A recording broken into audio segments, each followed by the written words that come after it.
So like I said, imagine, and let's take a brand like Dell, right? Dell, which sells laptops. When Dell comes onto social media, Dell already has a presence, right? Dell has done a lot of campaigns offline, has done a lot of campaigns on in newspapers, outdoor. When you walk into a Chroma, you see Dell advertising.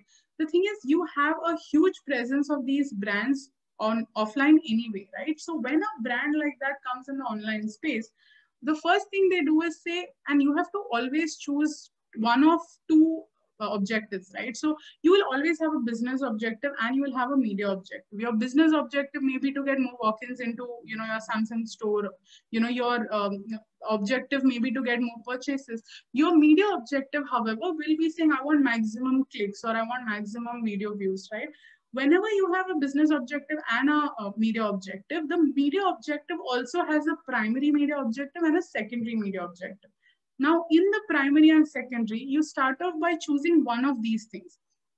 So what do you want to do? Awareness? Do you want to do consideration, purchase, delight, advocacy? Now, this is, technically our marketing funnel, but here is where you say that, listen, the campaign I want to drive, I'm putting 1 crore in it. Out of that 1 crore, am I looking to get maximum people to see my ad? Am I getting, or do I not want impressions, right? So the difference between reach and impressions is reach is one person and impressions is how many times did that one person see your ad. So reach, so I have seen that 3 times. So 1 into 3 is impressions, right? So 3 times is the impressions, but the reach is only to one person, which is me. So is my goal to drive, maximum reach to everyone? Is it that I want people to see 75% of the video I created? Is it to drive people to the website so I can get, more organic traffic? At this point is when you decide, one primary and one secondary media objective. And this is what you have to judge your entire campaign or your spends or your focus at, right? So at the end of the year, when you look back and you're saying this campaign was successful or not successful, or this platform worked for me or didn't work for me, you only should use these 2 metrics to determine whether it's worked for you or not.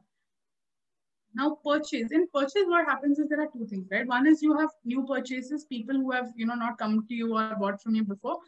That is the one where you do normal targeting and you get those guys. But what about people who are your existing people? Now, social media has an opportunity wherein you can remarket to people, right?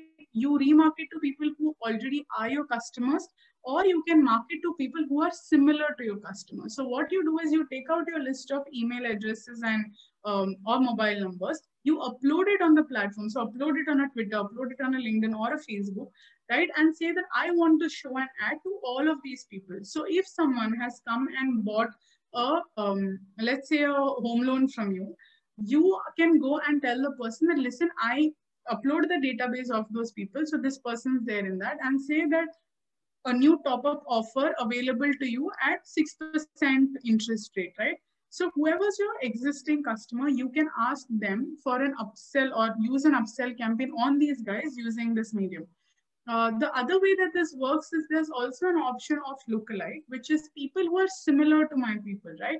So I have customers who, are this profile of people I will get, and these are my existing good customers, right? So I can upload the database and I can say, I want everyone who is similar to that customer, because usually a person who is similar to that customer may have a similar need.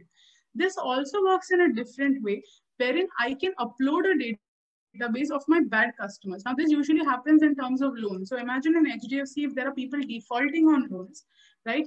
HDFC can upload a database of people who are defaulting on loans and, say that I want to exclude everyone who's a lookalike of this audience, right? And that also actually works brilliantly. Now, advocacy works in a little different and interesting way, because what happens is you want people to put a review for your website, right? Or your product, but people don't care, right? If I tell you that go and put in a review for Amazon or on TripAdvisor, you will not, right? Because it's too much of a hassle for all of us. So what brands do, and recently, I bought something from Pepperfry, and Pepperfry said that if you put a Google, and this was not a review, but it was a rating on Google Play Store for the Pepperfry app, and upload the screenshot of that and send it to us on this email ID, we will give you 10,000 rupees of credit in your wallet for free, right?